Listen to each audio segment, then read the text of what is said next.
Hey everyone, I'm Iranian. Are there any other Iranians in the room tonight?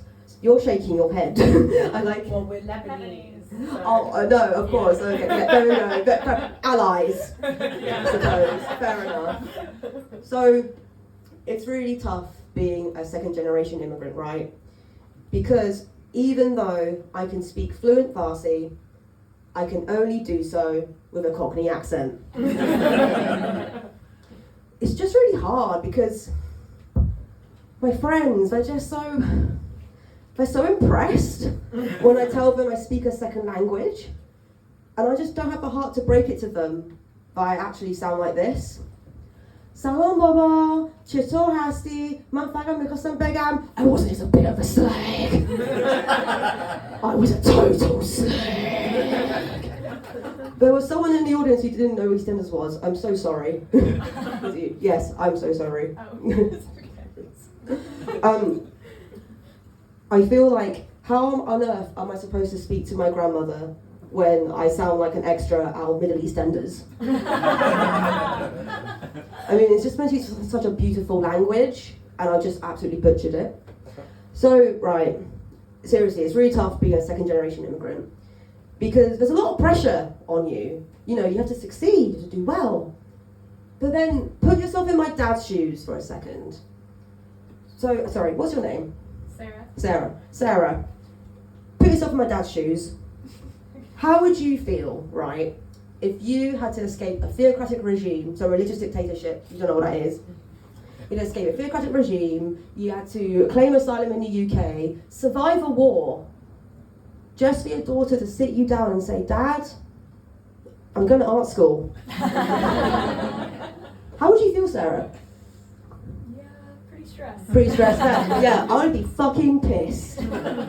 I mean, I sometimes wonder if my dad just looks at me and he just thinks, Fanas, we've come to this country.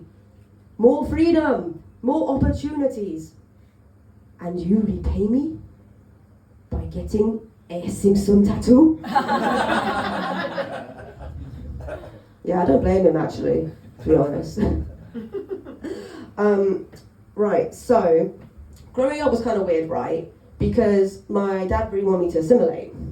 So when I started secondary school, my dad decided it would be a good idea to enroll me by my middle name, Elizabeth, instead of my first name, which is Farnaz. And you know what? I was really angry at the fact that he forgot to tell me. So when I started school, honestly, all the teachers would just be calling out the name Elizabeth in the register, and me and the other kids would look around like, where is this bitch?